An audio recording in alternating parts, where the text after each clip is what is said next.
Welcome, greetings, and salutation to the golden option. Shalom, shalom, shalom. Salam, salam, salam. May peace and serenity rest, rule, and abide upon us all. How did you all like the last eloquative vociferatorial lecture that I gave last week on the salvageables and the unsalvageables in all religious belief systems? Let me see your hands. Very, very, very good. Well, I just gave that talk because I want the people to understand. I want them to fully cogitate the reality of the fact of the matter that all people, irrespective of who they are, where they were born, what language they speak, and the like, are of one family, brother, sister, mother, father, house of God. It is so very, very vital that we all understand that we are blood related, sisters, brothers, parents, fathers, mothers, cousins, grandfathers, grandmothers, and etc. We are of the own genetical race. And if we don't understand this, that there are salvageables and unsalvageables in every religious belief system, whether it be the true religion or the false religion, we are only going to live a life in an exercise of futility relative to the optional life. So why don't we continue this week on a very, very complex and perplexing subject to many minds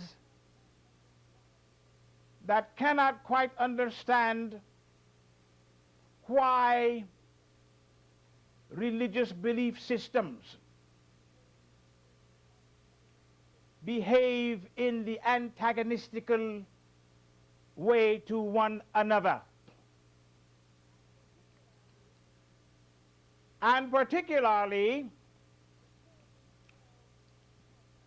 the term called cult.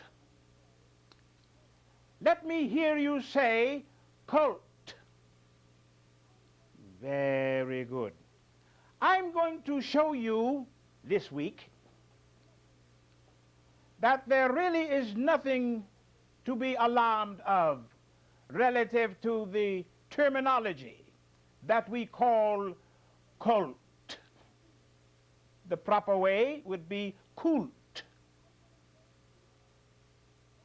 I'm going to show you that there are two unifamiliversal cults.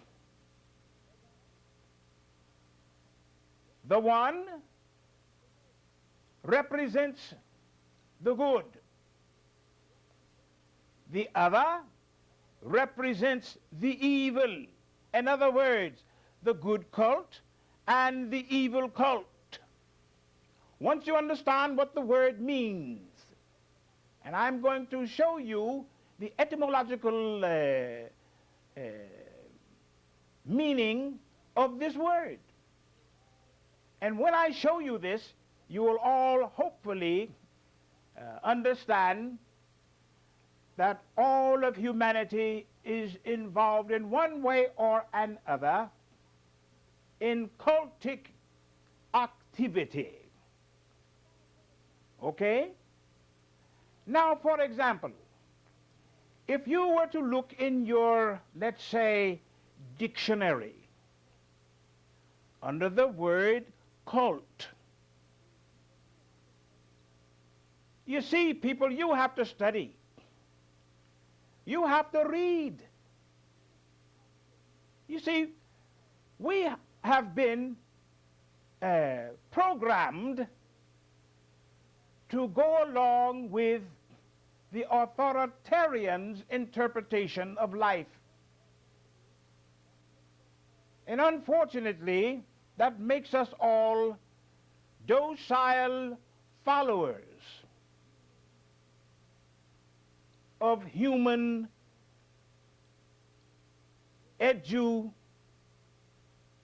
worldlycation. But look under the dictionary for the word cult. Listen to how it is interpreted. Cult also can be spelled K-U-L-T. Did you know that? That's right. It can be spelled C-U-L-T and K-U-L-T.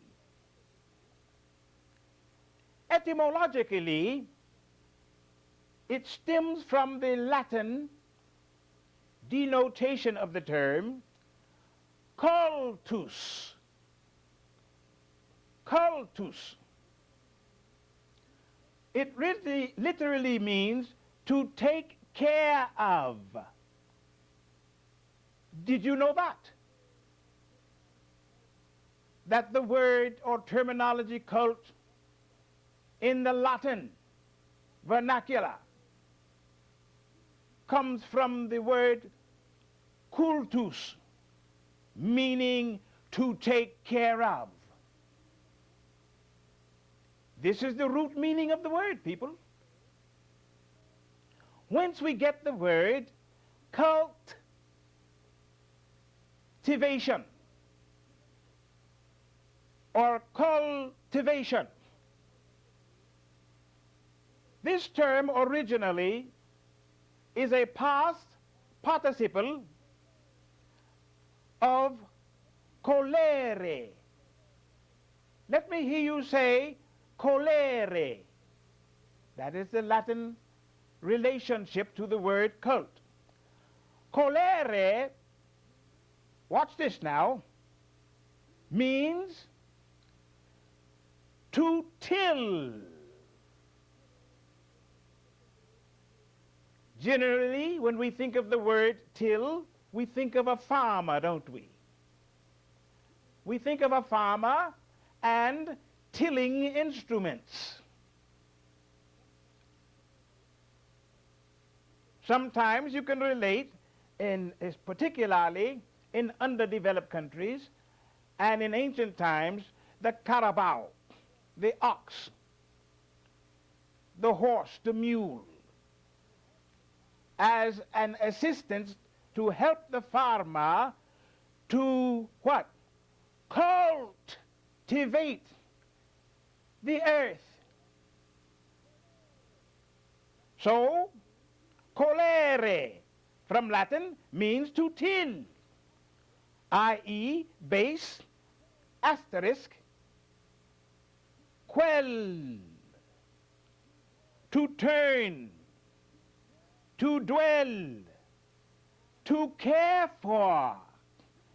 And the teleological symbol of that would be the collar of a wheel, because this word cult is an notice, agricultural word. See? Agricult. Okay? Now, later on, this term cult has been applied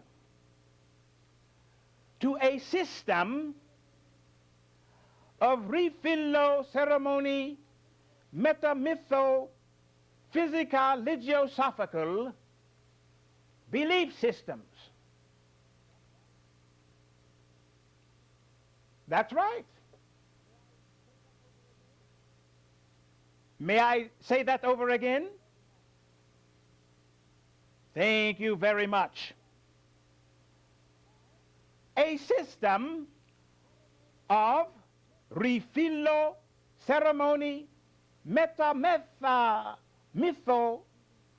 physico-logosophical belief systems. And that covers every belief system that a brain can produce. So in that sense, that makes humanity cultic, doesn't it? Either we are going to cultivate our characters in one form or another. Is that correct? Of course.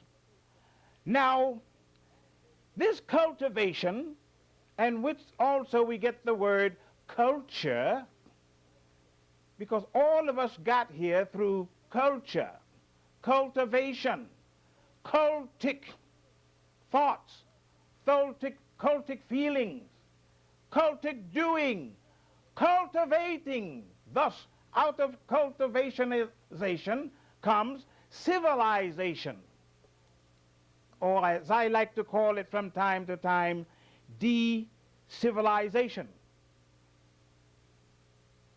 Listen, this term has been connotated to, for example,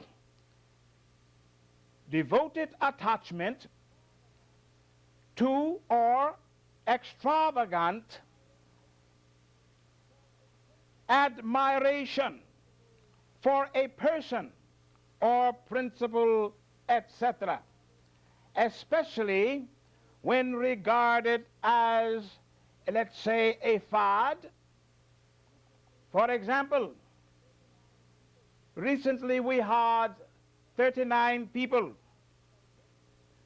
that we regarded as cultic committed group suicide. But let me tell you something, people. Yes, we may have, for example, the Heavens Cultic Gateway people, the Jim Cultic Jonian belief system, the Branch Cultic Davidians, and etc. But I'm going to show you and myself that the brain is the cult, and the decisions that the brain makes is cultic. Thus, all religions are cults, the good ones and the bad ones.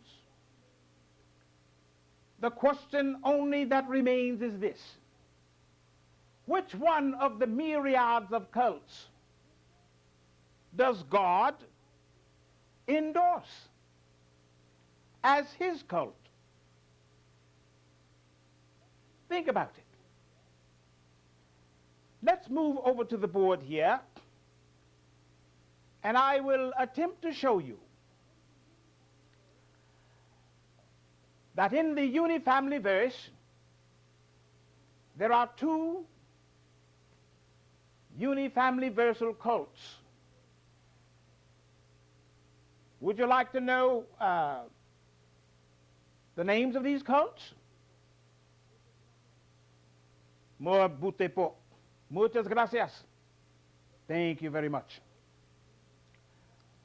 The biblical cult in which God, that is the Torah, theological God, endorses, is technicologically called Cultic Hova. That's the true cult. Cultic Hova. And in contrast to the Cultic Hovatistic faith, we have the Cultic Tana. See? Satana. That's the Greek word for the devil. See? The slanderer of God's character. Cultic Hova versus Cultic Tana. Thus we have two cults of the Cultic Hovatistical faith and the Cultic Tanatistical faith. I'm just going to let you think about that. Once you understand that cult, cultus, in Latin, and any one of you who knows Latin knows that cultus not only means to cultivate, from the etymological root, Latin root, colere, but it also means to worship. Did you know cultus means to worship? That's right. Think about it, scholars and non-scholars. So thus, we have here the re-churchly cultic religions of the world. Let me say that over again. The re-churchly cultic religions.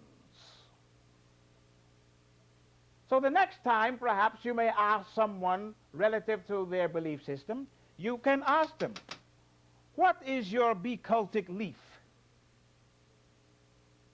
What do your cultic leaf dictate to you? Because cultus, cultic, means to worship.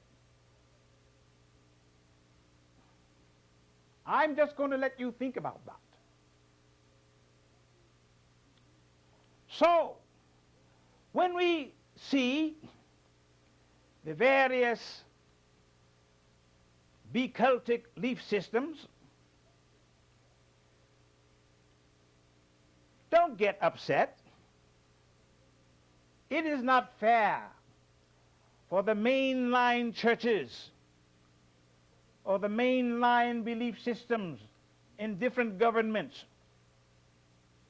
to view or to call in disdain those that do not go along with the, let's say, populatorial religion per se. And they label them in disdain and call them cults. For God calls everybody cultic.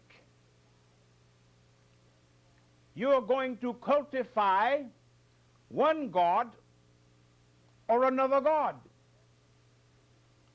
Remember, cultus means to worship. Look in your dictionaries, people. All of this that I'm telling you is documented.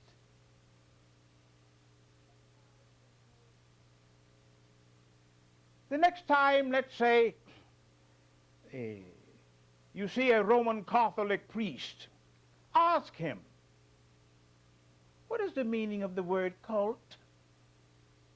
And he will tell you. It simply means to worship. It is a word that verifies ceremonialism, ritualism, and the like in the Cultic leaf system, whether it be the true religion or the false religion. And as I said before, it all depends on which one of the cults among the cults that God, that is the Torological God, endorses as his cult.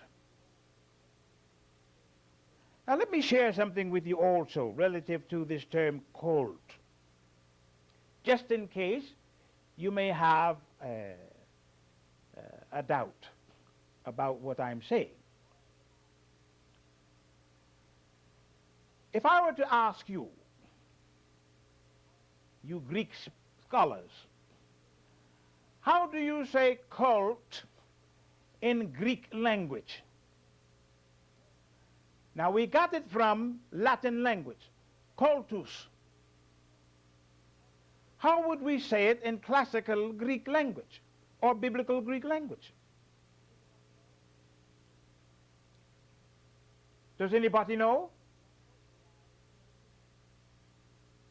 Well, if you don't know, may I share it with you? Thank you very much.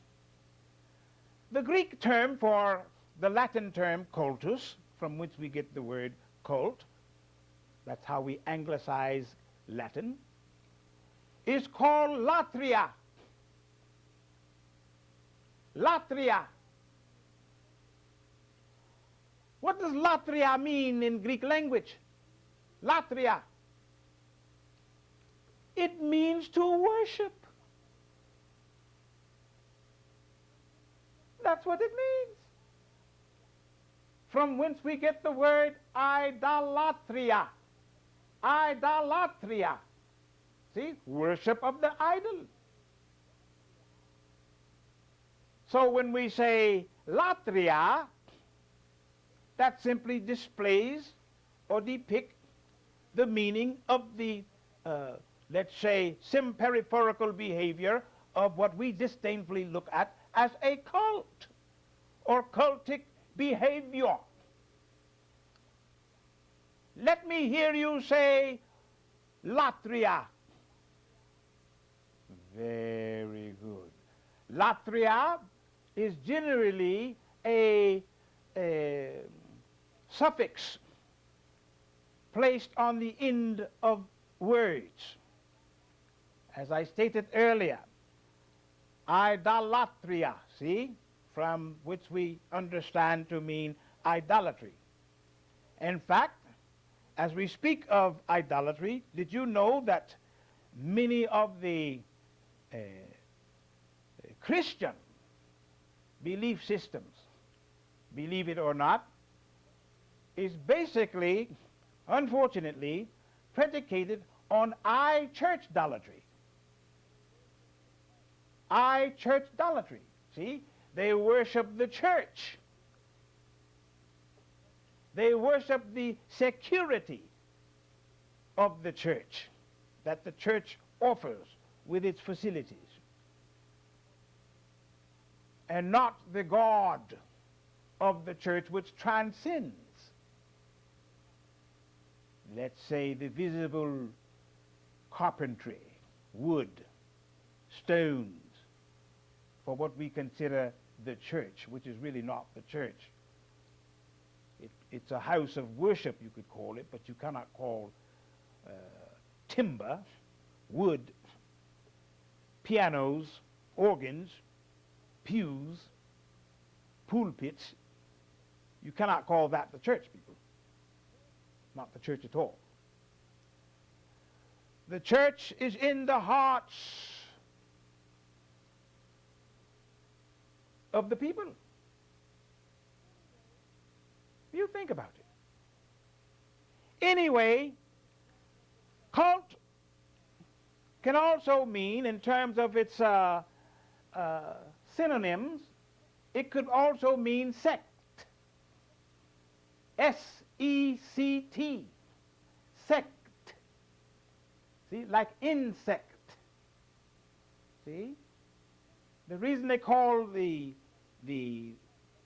insect insect is because it has sections. See? Sect and or party. In politics, there are many cultic parties.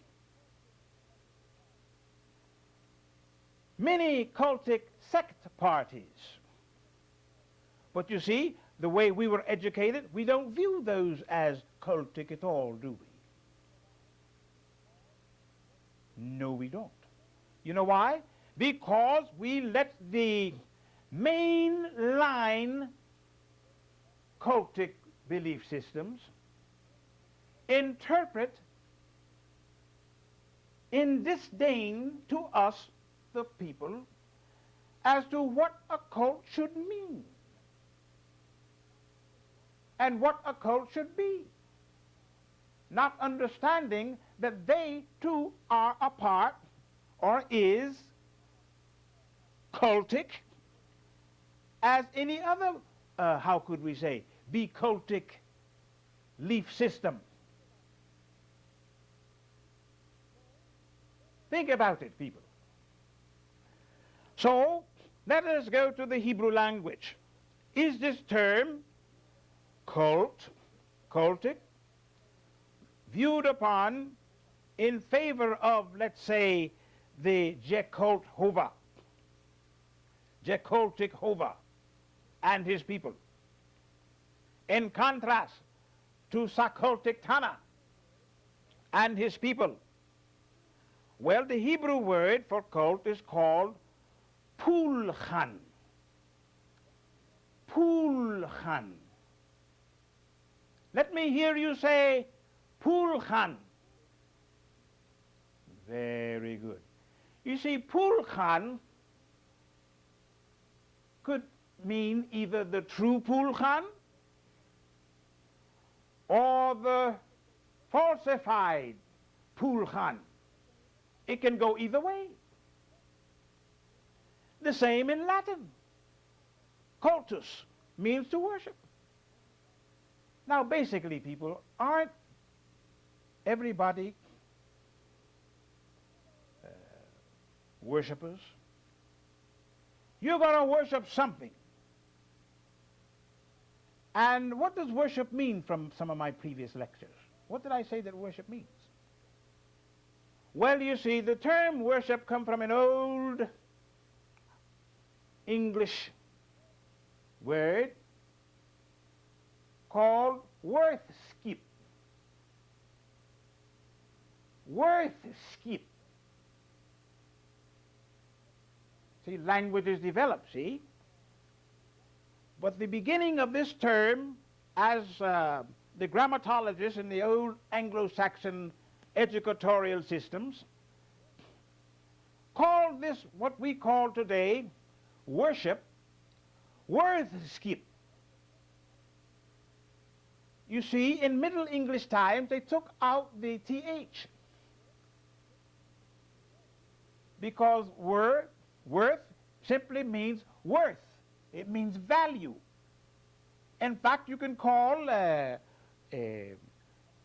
worship or worthship valueship. It would be the same thing. What do you and I basically, as a rule, have been programmed to value in modern times?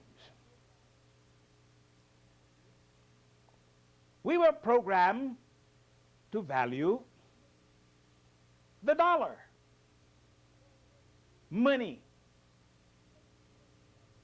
So when we place money, as it were, as top priority of our life, what would that be called? Valueship, because you value the dollar. In fact, let me write this on the board for you. This is called idolatry.